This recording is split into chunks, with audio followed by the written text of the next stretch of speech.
It was loud, it was powerful, and it was never meant to be in a tractor. The Cat 3208 V8 diesel had farmers excited, until they learned the truth.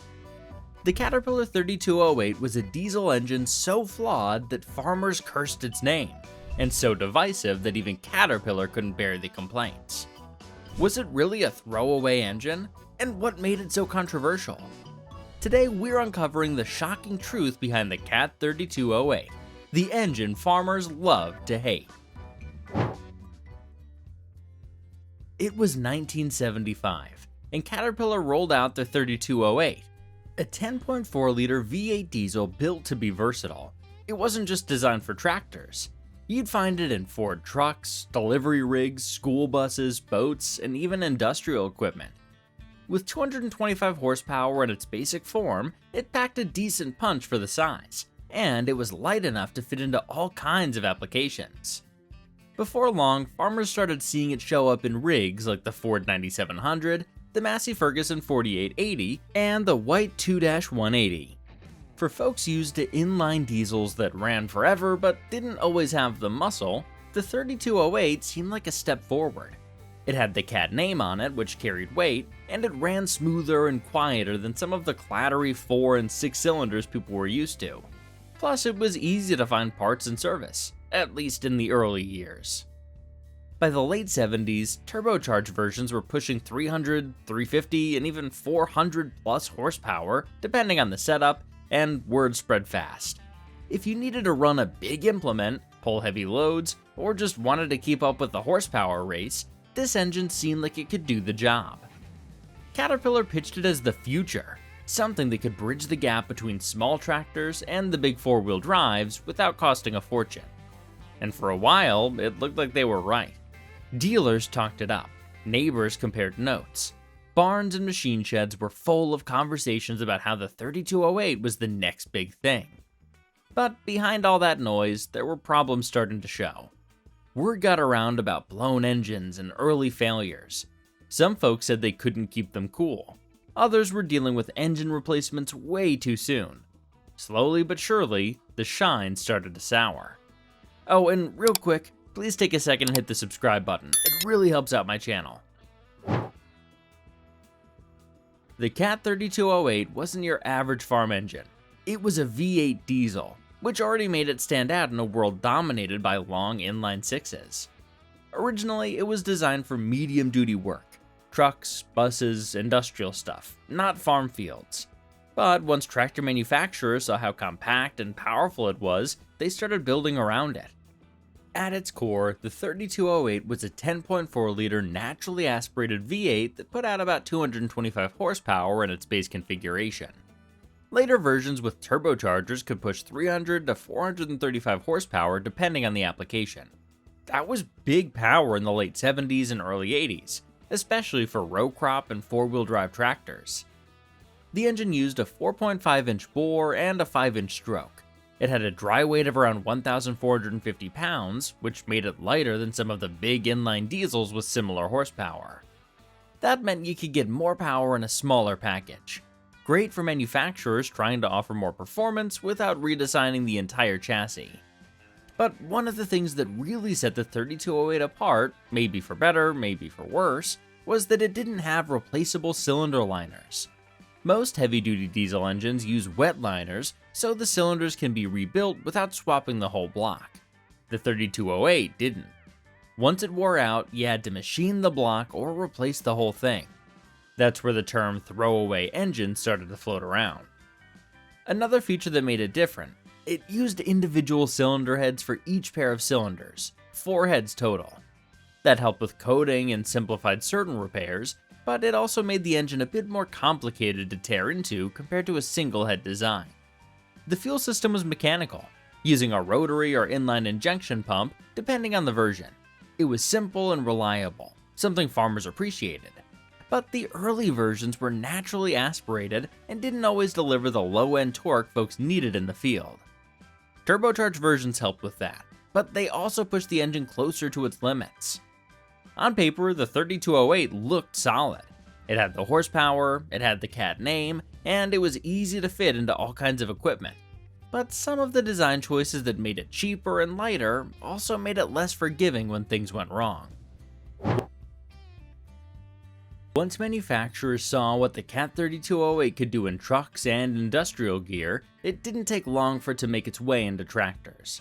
Ford was one of the first to get on board, dropping the 3208 into the Ford 9700 and later into the TW30. Massey Ferguson followed suit with models like the 4880 and 4840. White brought it into their 2-180 and 4-210 tractors. These were all large frame machines that needed serious horsepower, and on paper the 3208 could deliver. Part of the appeal was the size. Being a V8, the 3208 was more compact than the long inline sixes it often replaced. That made it easier to package in tighter engine bays, especially in four-wheel drive or high horsepower row crop machines. It also had decent power for the weight, which helped balance out the bigger frames. At the time, farmers were demanding more horsepower out of fewer cylinders. The horsepower wars of the late 70s and early 80s were heating up, and the 3208 was a tempting option for companies that didn't want to develop a new engine from scratch. Caterpillar had a name farmers trusted, and the engine seemed like a good fit, at least at first. For a few years, it looked like a solid move. These tractors rolled off the lot with the Cat badge under the hood, and plenty of farmers were excited to give them a shot. But as the hours added up, the 3208's weak spots started to show, and the very design choices that made it easy to adopt were the same ones that started causing problems down the line. At first, the 3208 looked like a solid bet, but once these engines got put to real work, long hours under heavy load, season after season, problems started piling up. Farmers quickly realized this engine wasn't built the same way as the diesels they'd come to rely on. One of the biggest complaints was about longevity. Unlike traditional heavy-duty engines, the 3208 didn't have replaceable cylinder liners. That meant when the cylinders wore out, which happened sooner than many expected, you couldn't just drop in new sleeves. You had to machine the block or replace the whole thing. For farmers used to rebuilding engines in their own shop, that didn't sit well. It felt like Cat had designed something meant to be thrown away, not fixed. Cooling was another issue. In tractors, especially under full drawbar load for extended periods, the 3208 ran hot. Overheating could lead to cracked heads, warped parts, or premature wear. Some tractors had cooling systems that just couldn't keep up, especially in early models. Then there was fuel consumption. The 3208 wasn't exactly known for sipping diesel. It liked to drink, especially the higher horsepower turbocharged versions. And for all that fuel, it didn't always deliver the low-end torque farmers needed for heavy tillage or pulling grain carts up soft ground. Lastly, there was the matter of reputation. Folks bought these tractors because they trusted the Cat name, but once problems started showing up, that trust eroded fast. Word spread through auction yards, coffee shops, and co-ops. Farmers talk, and once an engine gets a bad name, it's hard to shake. In the end, it wasn't one big flaw that doomed the 3208. It was a pile of little ones that added up to something farmers just didn't want to deal with. If you want to know how farmers really felt about the 3208, you don't need a service bulletin. You just have to listen to the ones who ran them. The complaints weren't just technical, they were personal. One farmer wrote in a 1979 tractor magazine, "It'd haul fine till harvest, then leave you stranded with a blown gasket." Another swapped his 3208 for a Cummins and told the dealer, "Never again, Cat." There's a story that made the rounds in farm circles about a guy who torched his 3208 powered rig just to make a point. That's how deep the frustration went. One Midwest co-op reportedly logged 15 engine failures in a single season, all 3208s. Meanwhile, their older Perkins rigs just kept right on going. And then there's the tale from Nebraska. A farmer's son remembers watching his dad slam a wrench against the side of the engine block, yelling, "Caterpillar sold us a lemon." That memory stuck with him longer than the machine ever did. These weren't just isolated gripes. For a lot of farmers, the 3208 represented broken trust. When an engine lets you down during planting or harvest, it's not just a mechanical failure. It can mean real financial pain. Missed deadlines, lost yield, long nights in the shop when you should be in the field. Caterpillar did try to address the issues over time. Later versions got tweaks, better cooling, improved internals, and turbos that helped with torque. But for many, these updates felt like too little too late. The damage was done. The 3208 didn't just wear out bearings or drop valves. It left behind stories that still echo in the shops and machine sheds of rural America. For every farmer who cursed the 3208, there was someone else who got along just fine with it. That's what makes this engine so polarizing. Some saw it as a ticking time bomb. Others ran it for thousands of hours with no major issues. A big part of the divide comes down to how it was used. The 3208 was originally built for medium-duty trucks and equipment, not heavy tillage or constant full-load fieldwork. In a grain truck or sprayer, where it ran shorter hours under lighter loads, it usually held up. In fact, many 3208 powered trucks are still rolling today.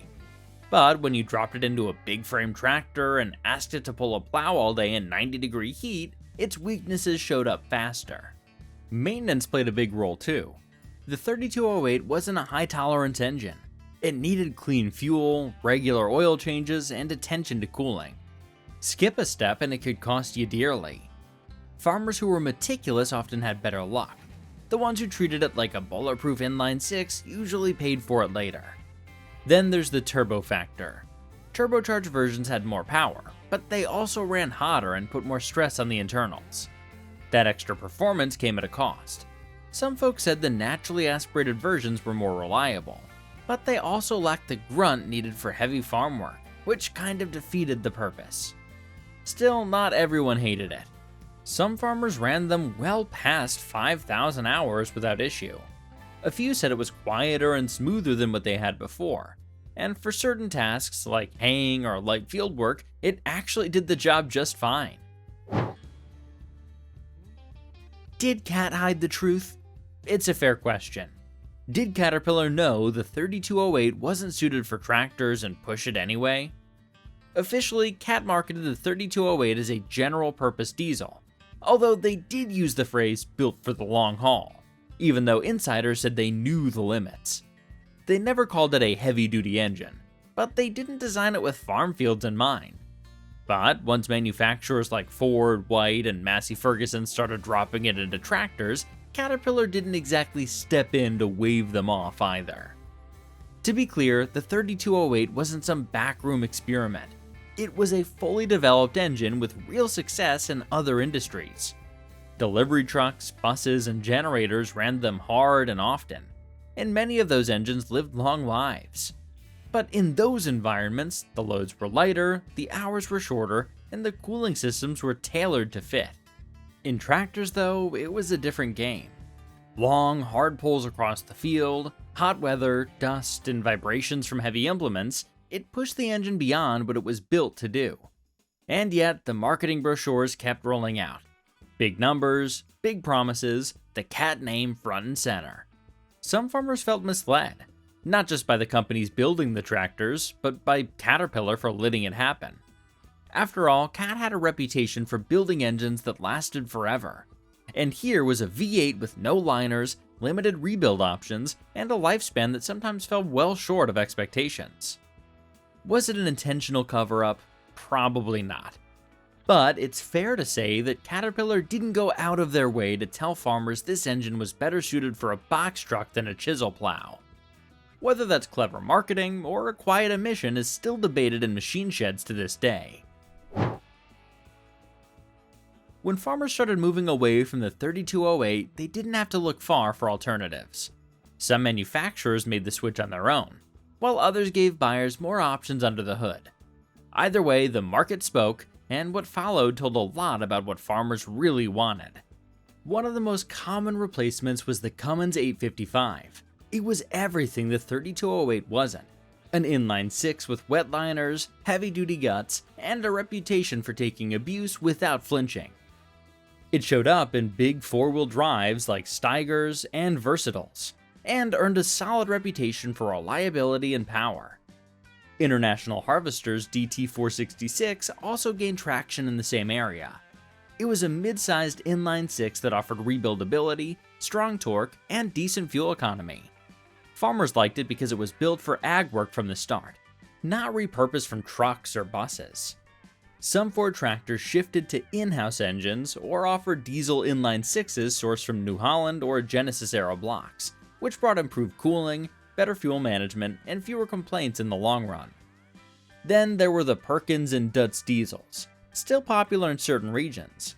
They weren't as flashy, but they were simple, dependable, and easy to work on, something a lot of farmers started valuing more after the 3208 let them down.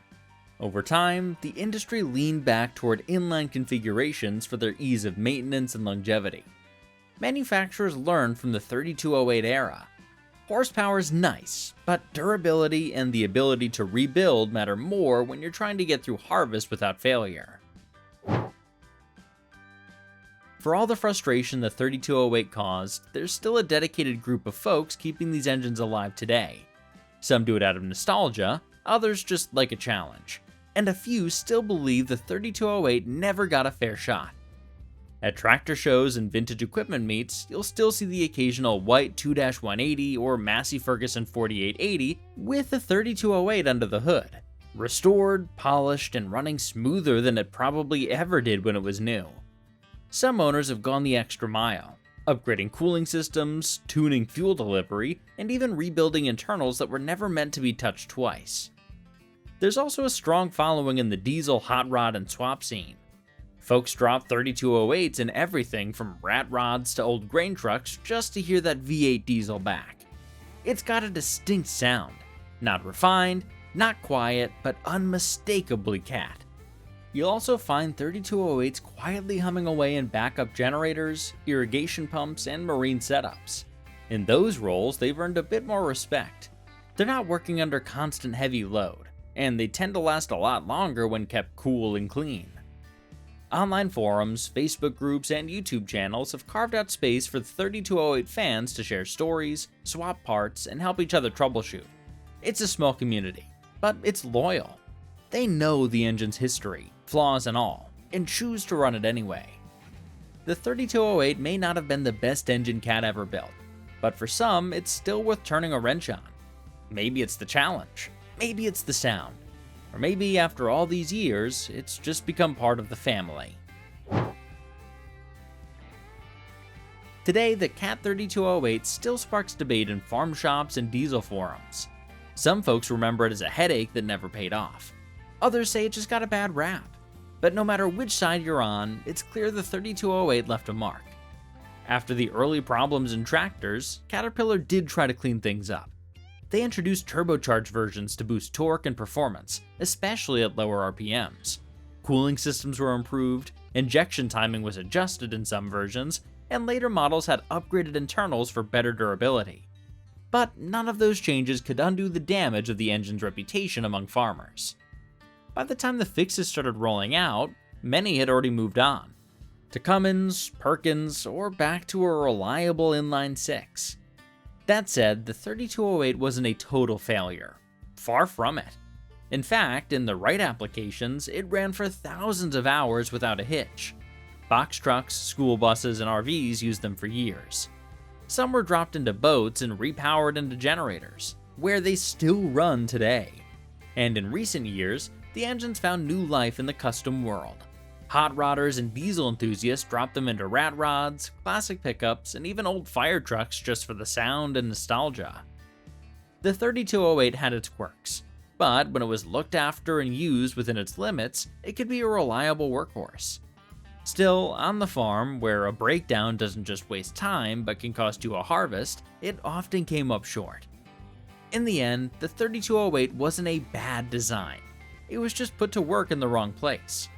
It was a medium-duty engine that got thrown into a heavy-duty world. And while it may never shake off the throwaway label completely, it still earned its place in diesel history. Ask a dozen farmers about the 3208 and you'll get a dozen stories. Some bitter, some proud. But they'll all tell you the same thing. The Cat 3208 wasn't just another engine. It was a lesson.